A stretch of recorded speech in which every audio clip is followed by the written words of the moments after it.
Hello, my name is Sam Kench. Welcome back to the Macabre Month of Horror. Today's review is for Calvaire. Marcel?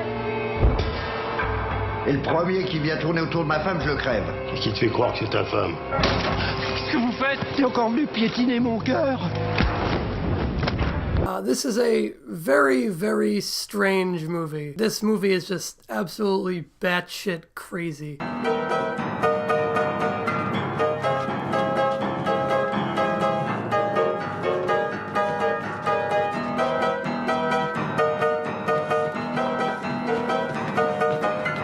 Calvaire is a movie that I saw on the film service Mubi back when I had it, so I don't know how hard it is to find if you don't have that in there. That's that like rotating film library thing. Calvaire is basically about this guy who's he's like an entertainer. He plays for like retirement homes and stuff like that, just like basic general kind of entertainment singing. He's out traveling kind of near Christmas time, and his vehicle breaks down, his van breaks down. He's kind of out in the middle of nowhere. He goes to stay at this inn, and basically over a matter of days, it devolves until he's losing his identity and being told that he's this innkeeper's ex-wife who ran away, and then he's messing with his head, and he starts to believe it too, and people start like treating him as this other person, and there's all this craziness with the townspeople of this local village are like assaulting him and treating him like he's like a pig, and all this craziness.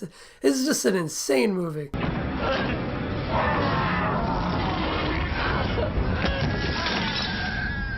On va rapporter le plus beau des sapins et c'est toi qui vas le décorer. I don't want to say too much about the plot because it is really weird, and I want to just have people experience it for themselves. So I'm not going to say a lot about what happens. I'll just say it's crazy. It starts off as like a normal kind of thing. There's this guy he's traveling, he's doing this thing. And then by the end, you're like, holy shit, how is this even the same movie? There's just craziness. The beginning of the movie can be a little bit slow, not too slow, but just a little bit slow. At a certain point, though, the movie flips a switch, and then it's just nonstop insanity. The movie really puts you in an intensely chaotic mind space where things are happening, and you have no grasp on reality at that point. And it's not like things that are happening necessarily surreal, where they're like breaking the laws of reality, but they're just so crazy and presented in such a way. The camera work gives you this kind of whirlwind effect at a certain point.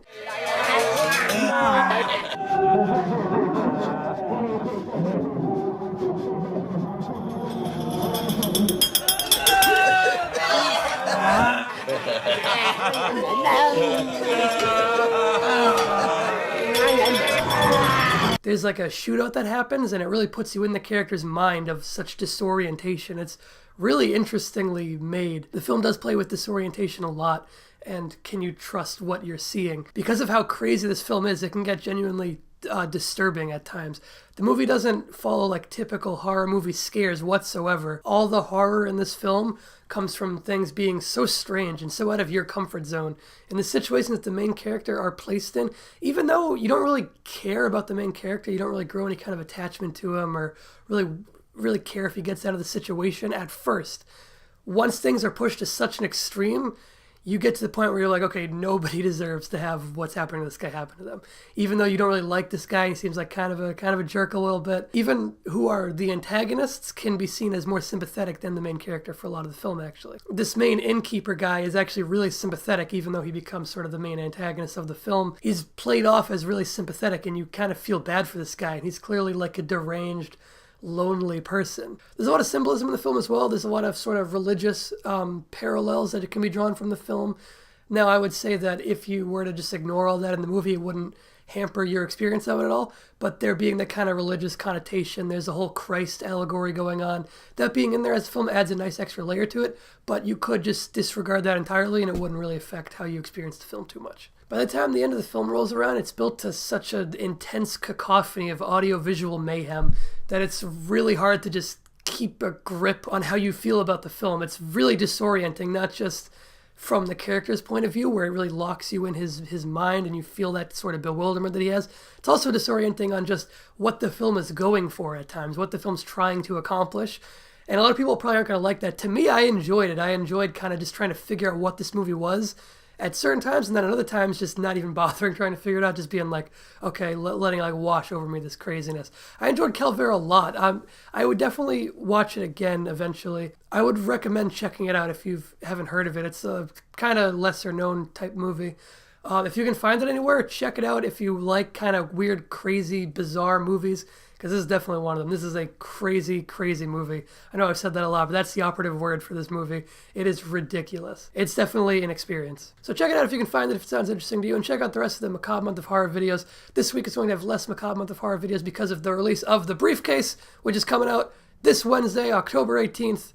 The Briefcase is an original action short film coming very soon to this channel, so check it out. And this video is sponsored by Audible. If there's a book you've been wanting to read and just haven't had time for, Audible makes it really easy to fit book reading into your schedule because you can have it read aloud to you while you're doing work, while you're in transit, or you're in your car or whatever. Audible's a really cool audiobook streaming service. It's the go-to place for audiobooks. And if you go to the URL audibletrial.com/brickwall, you get a free month of the service and a free audiobook download of your choosing. That's any book you want. I would recommend one of the many Twin Peaks books they have on there because I'm a big Twin Peaks fan, but they got a huge selection. That's audibletrial.com/brickwall if you want to try it for yourself with a free month trial, free audiobook. Thanks for watching. Make sure you subscribe to the channel. See you in the next video.